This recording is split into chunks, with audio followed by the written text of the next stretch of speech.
Olá pessoal, tudo bem com vocês? Na aula de hoje falaremos um pouco sobre Vygotsky.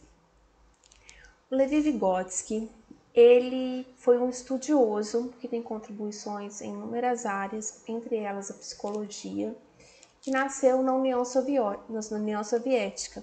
Ele nasceu em 1896 e morreu em 1934, aos 37 anos. O Vygotsky, ele era filho de uma família judia rica e por ele ter nascido nessa família, ele teve a oportunidade de crescer em um ambiente que o estimulou intelectualmente. Desde novo, ele frequentava bibliotecas, organizava grupos de estudo, falava diversas línguas. A casa dos pais dele era um ponto de encontro para discussões culturais. E a maior parte da educação do Vygotsky, ela se deu dentro de casa, sendo que ele foi frequentar uma escola apenas aos 15 anos. A obra do Vygotsky, ela chega no Brasil em 1980.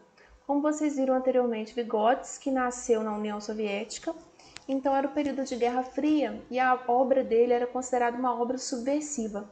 Ela só começa a chegar ao Brasil quando vai se aproximando o período de redemocratização. Vygotsky os trabalhos atribuídos a Vygotsky são mais de 200 e eles englobam neuropsicologia, crítica literária, deficiência, linguagem, psicologia, educação, questões teóricas e metodológicas das ciências humanas. Os textos do Vygotsky são conhecidos pela sua densidade e muitos deles não foram produzidos de forma escrita. Eles foram desenvolvidos através de transcrições de aulas, sobretudo dos seus dois principais colaboradores, que são Luria e Leontiev. E a sua teoria, pelo tempo de vida que o Vygotsky teve, a forma como a obra dele acabou sendo produzida, não é considerada em si uma teoria vygotskiana, mas contribuições para a área da psicologia que nos fazem refletir. Para que a gente entenda Vygotsky, é preciso que a gente pense que, lembre-se que o Vygotsky, ele é um jovem intelectual que nasce na Rússia pós a Revolução Russa. Ele nasce num país que vai se tornando comunista. Ele nasce num momento de idealismo da construção de um novo país e de efervescência cultural. E ele busca, influenciado por esse contexto, criar uma ligação entre produção científica e o regime político recém-criado. Então, o Vygotsky parte do princípio da psicologia como uma ciência que procura explicar os processos sensoriais e reflexos, ao mesmo tempo em que a psicologia também é um processo mental, tomando o homem como mente e consciência. Ele faz o diálogo de aproximar a psicologia de filosofia e de ciências humanas. Os postulados básicos da teoria do Vygotsky são os seguintes. O cérebro é a base biológica de nosso funcionamento psicológico da espécie humana, mas, atrelado ao cérebro, nós temos nossa existência material. E essa existência material vai definir limites e possibilidades de desenvolvimento para o ser humano. Para o Vygotsky, nós vivemos em um sistema aberto, cuja estrutura e o modo de funcionamento são moldados ao longo da história da espécie e do desenvolvimento intelectual.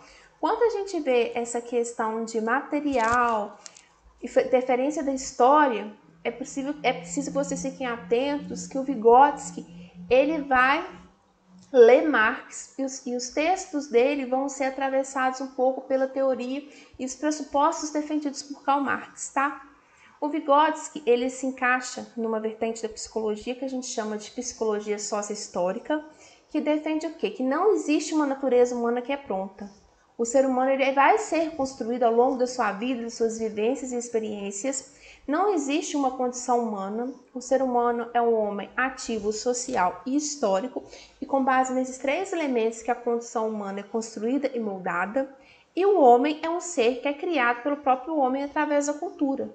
O homem se desenvolve na relação com o outro, no contato com a cultura e nas atividades que ele realiza no meio social.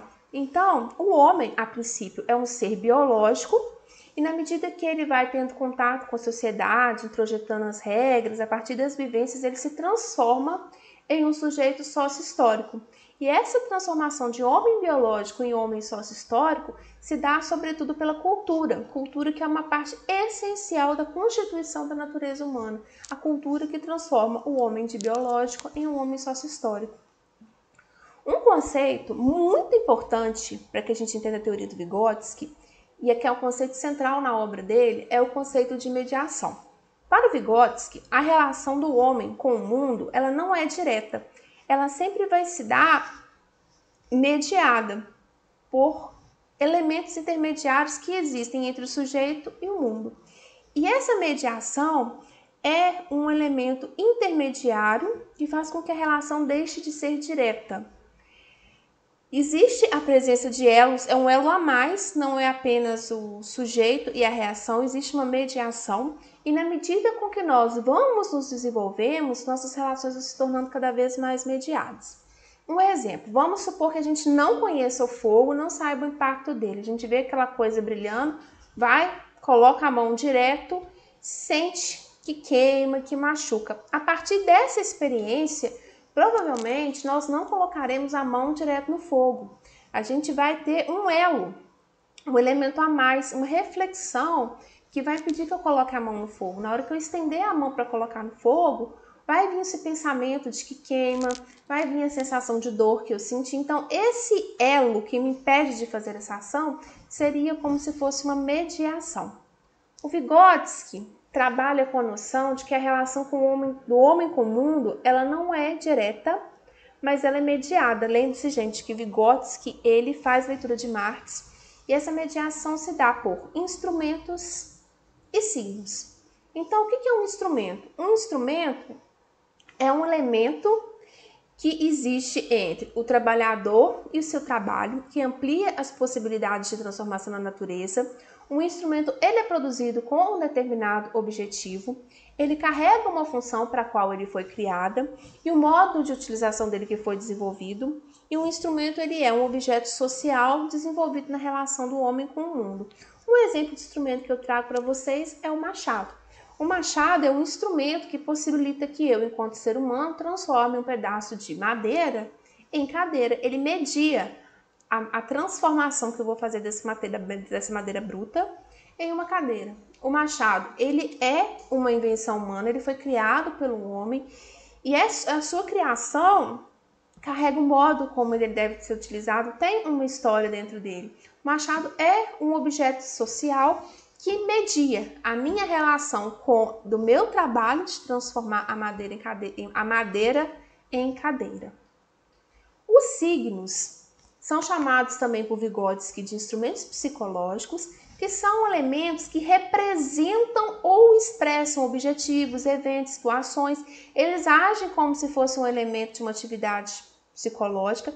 É como se o instrumento, a grosso modo, fosse um algo externo e o signo é um algo interno.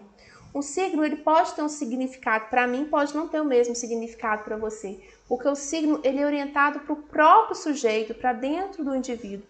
E eles são importantes porque eles auxiliam no controle psicológico de memória, de atividades que exigem memória, atenção, por exemplo. Enquanto não havia um sistema decimal, eu quero contar a quantidade de gado que eu tenho no pasto. Eu posso fazer essa representação associando com varetas, é um exemplo de signo.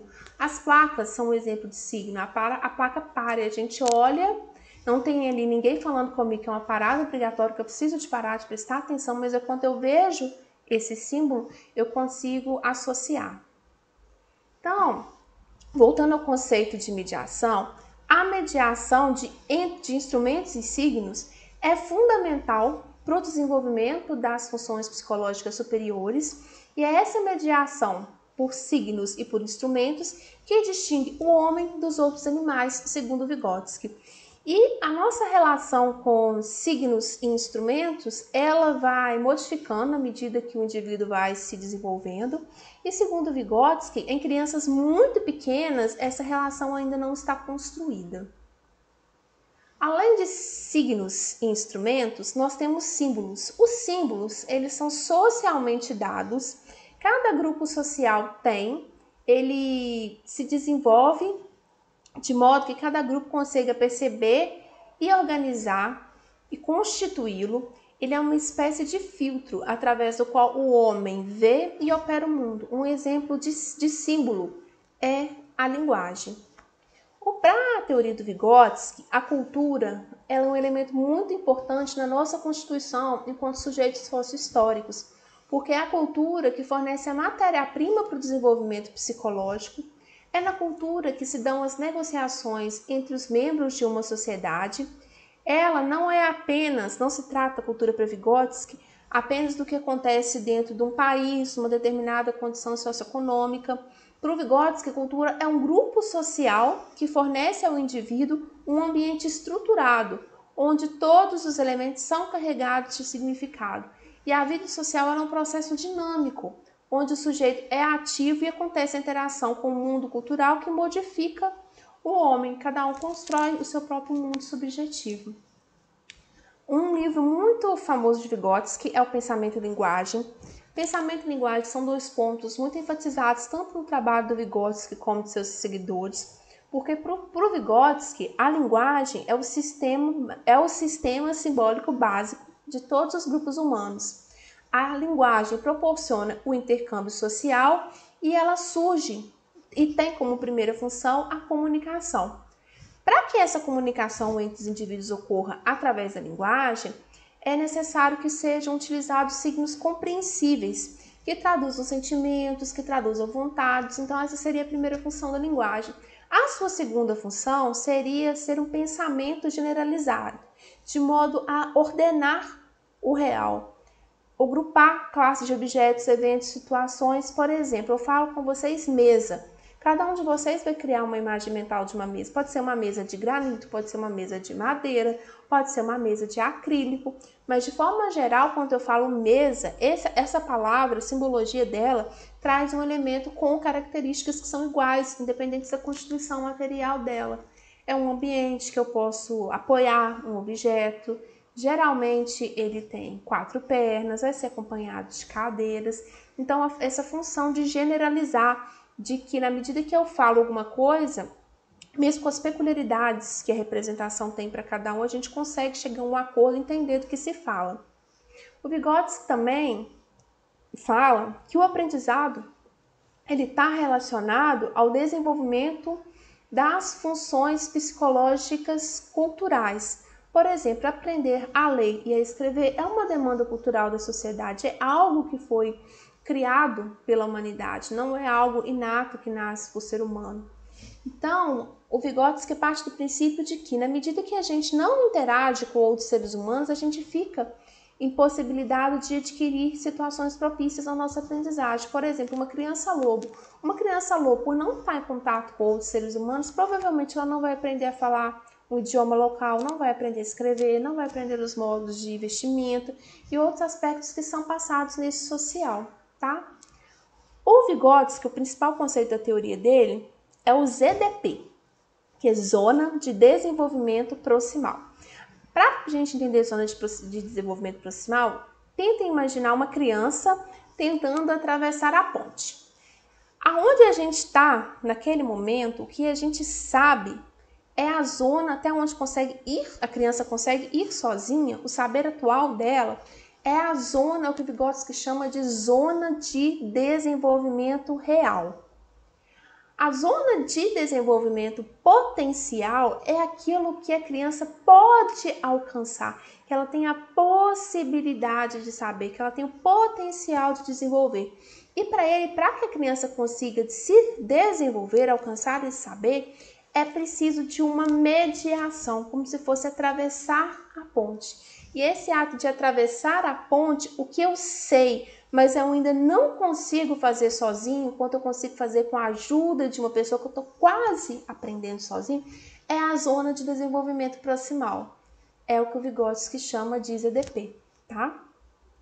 Então, zona de desenvolvimento real é a capacidade de realizar a tarefa de forma independente.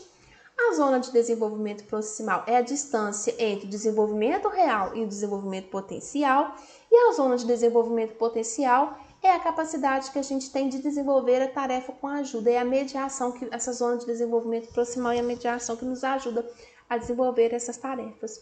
Para o Vygotsky, o ensino-aprendizagem na escola, ele deve tomar sempre como ponto de partida o desenvolvimento real da criança para que se estabeleça a partir disso os pontos que se pode chegar.